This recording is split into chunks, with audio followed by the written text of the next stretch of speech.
Victory Venkatesh తో writer గా పనిచేసిన త్రివిక్రమ్ శ్రీనివాస్ డైరెక్టర్ అయ్యాక వర్క్ చేయడం అయితే కుదరలేదు. ఇక వాళ్లే ఛాన్స్ తీసుకోలేదా లేదా అసలు అలా థింకే చేయలేదా అన్నది తెలియదు. కానీ త్రివిక్రమ్ డైరెక్టర్ గా మారిన ఇన్నేళ్లకు వెంకటేష్ తో సినిమా అయితే కుదిరింది. వెంకీ టైమింగ్ కు త్రివిక్రమ్ డైలాగ్స్ అయితే అదిరిపోతాయి. ఇక ఫైనల్ గా ఈ ఇద్దరి కాంబో సినిమా సెట్ అయితే అయింది. ఇక రీసెంట్ గానే సినిమా సెట్స్ మీద కూడా వెళ్ళింది. గుంటూరు కారం తర్వాత త్రివిక్రమ్ వెంకటేష్ తో సినిమా చేస్తున్నాడు. అయితే ఈ సినిమా షూటింగ్ ఈ మధ్య మొదలు కాగా అప్పుడే టీజర్ కంటెంట్ అయితే రెడీ అయిందట. ఇక రాబోతున్న దసరాకి వెంకీ త్రివిక్రమ్ సినిమా నుంచి ఒక సర్ప్రైజ్ టీజర్ అయితే వస్తుందని టాకు. ఇక దసరాకి ట్రీట్ ఇచ్చేలా ఈ టీజర్ ఉంటుందట. గురీజీతో వెంకీ మామ కలిసి చేస్తున్న మొదటి ప్రాజెక్ట్ కాబట్టి సినిమాపై అంచనాలు హై ఉన్నాయి. రైటర్ గా ఉన్నప్పుడే వెంకటేష్ కి సూపర్ హిట్ అందించాడు త్రివిక్రమ్. ఇప్పుడు ఆయన డైరెక్షన్ లోనే సినిమా అంటే సంథింగ్ స్పెషల్ అనే చెప్పొచ్చు. త్రివిక్రమ్ వెంకటేష్ దసరాకి ఇచ్చే స్పెషల్ ట్రీట్ పై ఇప్పటికే ఆడియన్స్ లో ఒక రేంజ్ అంచనాలు అయితే ఏర్పడ్డాయి. వెంకటేష్ కూడా సంక్రాంతికి వస్తున్నాం సినిమాతో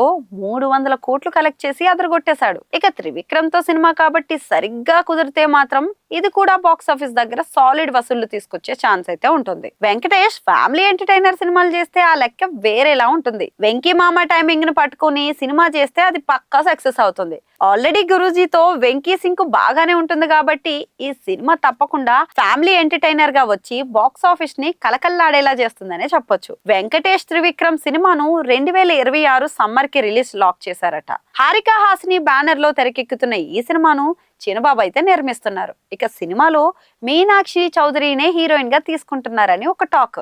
నెక్స్ట్ సమ్మర్ కి ఒక మంచి ఫ్యామిలీ ఎమోషన్స్ తో వెంకీ మామ అదరగొట్టేందుకైతే రెడీ అయిపోతున్నారు. ఇక త్రివిక్రమ్ ఈ సినిమా తర్వాత ఎన్టీఆర్ తో మైథాలజీ మూవీ చేయాల్సింది. వెంకటేష్ సినిమా చేస్తూనే ఆ మూవీకి సంబంధించిన పనులు కూడా చేస్తున్నారని తెలుస్తోంది.